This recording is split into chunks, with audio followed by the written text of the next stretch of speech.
now come to our last guest before our musical guest. It's my pleasure to announce the guru of all things Printronix, Swami Lucius Stone.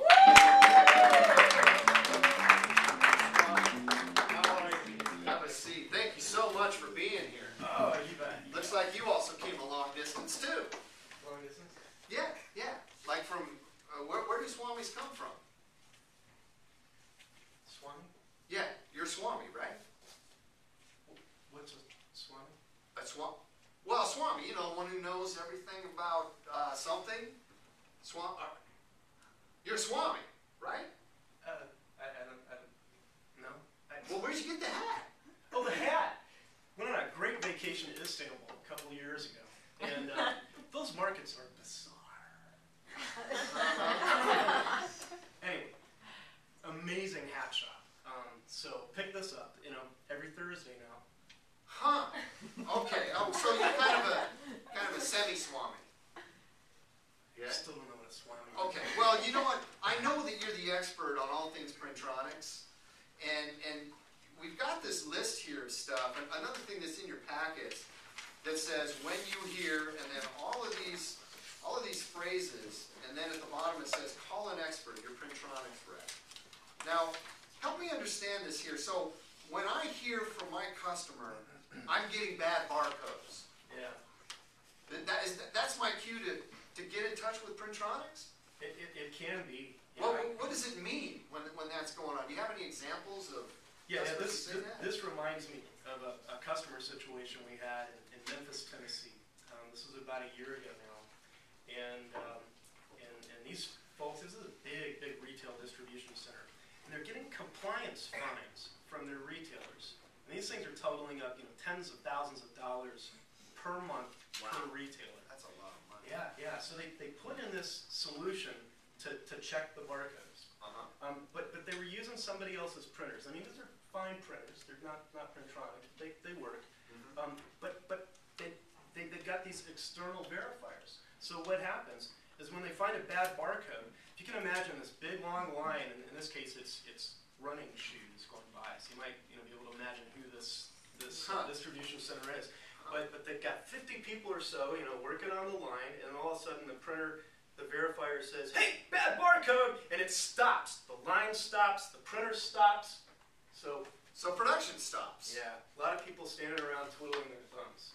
So somebody has got to go over to the printer, rip off the bad barcode, reprint it, and hit reset. Okay, then everybody's back to work again.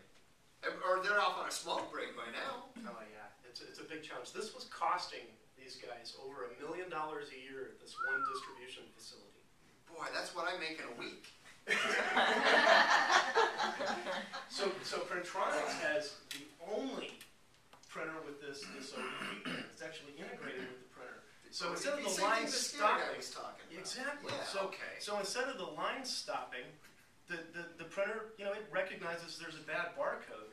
It says, that's bad, and because there's two motors in the printer, it can suck it back in, mark it out, print a new one, and just keep going. It never stops. So the line never stops. You don't have the 50 people sitting there twiddling their thumbs. Wow. Yeah, that's pretty slick. Now, how many other manufacturers have printers that can actually do that like that? Nobody. Nobody? No, I mean, anybody can hook up one of our maybe RJS or RJS external verifiers on it. But it doesn't work the same way, It's right? just going to stop. So only Printronix offers that, and that saved this one customer $1 million? Over $1 million a year. Over $1 million. My gosh. All right. Well, good. I mean, does that make sense to everybody? Do you feel like you want to sell that Printronix printer now? Well, good, because then you can make those award-bound points. Woo! Yeah. And we'll all meet Harry Carey in the Caribbean and see that Printronix Speedo of his. Bad idea. All right, go easy. Okay, so we're talking about thermal. Now, Scanner Guy, he also wants to be able to sell line matrix printers. Yeah. So how is he going to find those opportunities? He said he was in one customer and he saw a few there, but if he's talking to his customer on the phone, how is he going to find those opportunities?